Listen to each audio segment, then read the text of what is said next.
No sellega ma olen kindlasti nõus, et me elame huvitaval ajajärgul, kus on tekkinud mõneti tõeliselt tõsiseltvõetav alternatiiv lääne liberaalsele demokraatiale, vähemalt inimesed tajuvad Hiinat kui tõeliselt tõsiseltvõetavat alternatiivi ja Hiina ise oma praeguse võimu juures on võtnud hoiaku, et me lihtsalt majanduslikult ei püüa lääst nii-öelda kinni püüda, vaid me püüame pakkuda välja teist laadi ideoloogia, mis oleks magnet mõnedele riikidele ja mis on vastandub paljuski liberaalsele demokraatiale, et see ei ole lihtsalt enam praktika, vaid see on nüüd kujundatud riiklikuks programmiks.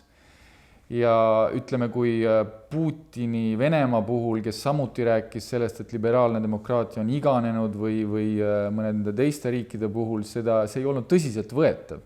Lihtsalt nad on sellest rääkinud, aga keegi ei võetnud seda tõsiselt ja selles mõttes liberaalne demokraatia endiselt säilitas oma tugevalt hegemoonse positsiooni ideoloogiana.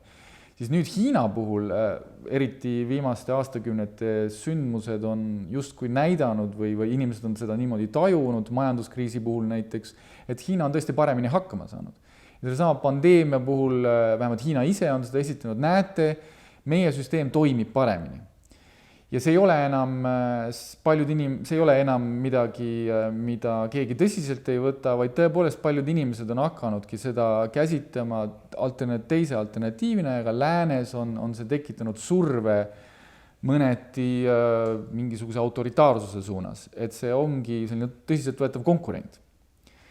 Küll mulle endale ei tundu, et siin on tegu erinevate väärtussüsteemide konfliktiga. Seda asja tõepoolest on nii esitatud, aga tasub, mul on tunne vaadata, mida siis sellel täpsemalt silmas peetakse.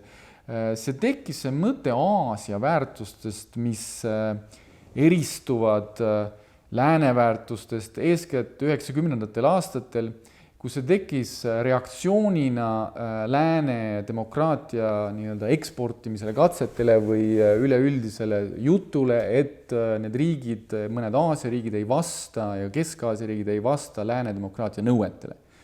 Ja siis tekkis selline mõte, mida eeskätt nendes riikides võimul olevad grupid püüdsid inimestele nii-öelda maha müüa, mis oligi see, et aga meie ei peagi vastama nendele põhimõtetele, sest et meil on siin Aasia väärtused. Meie näiteks ei pea vange hästi kohtlema, sest et Aasias ei kohelda vange hästi. Meil ei ole demokraatiat, sest Aasias ei ole demokraatiat ja nii edasi. Ma arvan, et kui te oleksite küsinud nende inimeste käest, kes seal riigis elavad, et kas te tõesti näete neid asju, siis nemad ei oleks sellega sugugi nõustunud. See oli sisuliselt lihtsalt selline pääsetee luua fiktsioon mingitest Aasia väärtustest, et jätta muljet, et me ei peagi tegelikult midagi tegema. Täpselt samamoodi, mis toimub praegu Putini Venemaal.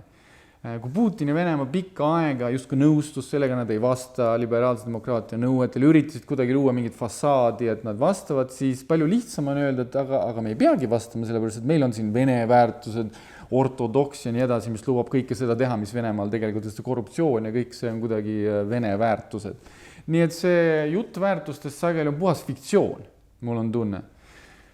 Teisest küljest muidugi on siin, ma olen täitsa nõus tõetera, sest lääne väärtused ise on ju palju laiem ja sügavama ajalooga mõiste ja see on sageli kujunenud iseenesest just ennast eristades mingitest teistest kultuuridest. 19. sajandil näiteks lääne või eeskätt Euroopa väärtused vastandusid moslemiriikidele, toona barbaarseks kutsutud riikidele. Euroopa väärtus oli midagi peenemat, midagi inimsõbralikumat ja selline lõuna või ida türannlik moslemiriiklus vastandus sellele. See oli toona üsna levinud mõte. Euroopa väärtused olid inimlikud väärtused.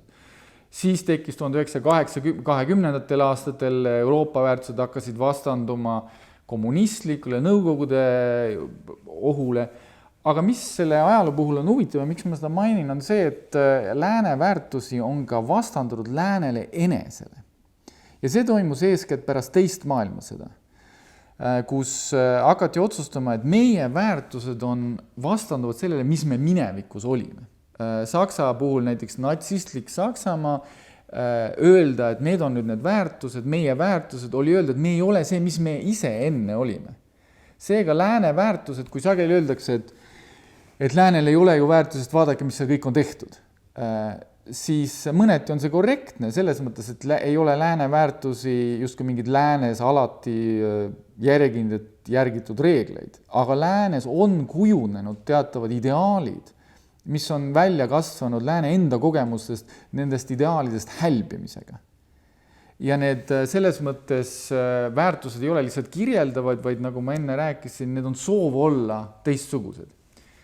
Ja mul on tunne, et nüüd tõepoolest, kui võrrelda neid erinevaid ideaale, siis ma ei taha kõlada kuidagi, tänapäeval ei ole ju, räägitakse Euroopa tsentrismist ja kuidagi tuleks olla väga globaalne ja kõiki teisi väärtussüsteeme austada, aga mul on tunne, et lääne väärtused on eripärased selles mõttes, et nad on kujunenud välja erinevate väärtuste konfliktist.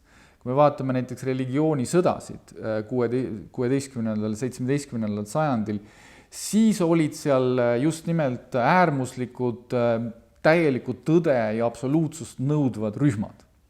Ja lääne liberaalsed väärtused kujunesid välja nende ususõdade tulemusena üldise põhimõttena ela ja lase teistel ka elada. Ja kui te mainisite seda, et lääne väärtused üritavad teisi väärtussüsteeme sinna integreerida, siis see on väga selge ajalooliste põhjustega eripära.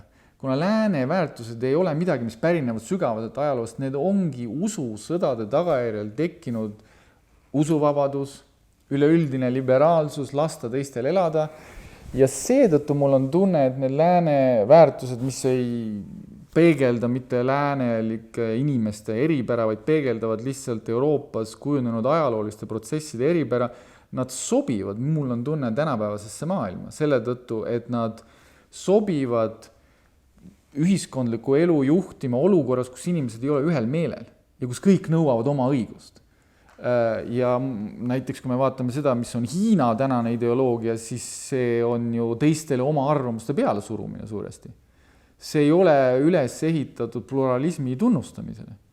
Nii et selles vormis ma kindlasti ei ütleks, et see, ja ma ei nimeta neid Aasia väärtusteks, ma nimetan neid Hiina tänase võimu ideoloogiaks, siis mina ei arva sugugi, et me peaksime selle seadma võrdväärsena kõrvale lääne ideaalidele. Mina kindlasti arvan, et lääne ideaalid on paremad, aga need ei ole seotud sugugi läänega, need samad ideaalid valitsevad ka paljudes teistes riikides ja ma arvan, et suur osa Aasia inimestest, kaasa arvatud hiinlastest, tegelikult need lääne ideaalid nii-öelda on palju rohkem nende ideaalid kui see, mida see Hiina võim üritab esitada kui mingi suure Hiina üksmeelena.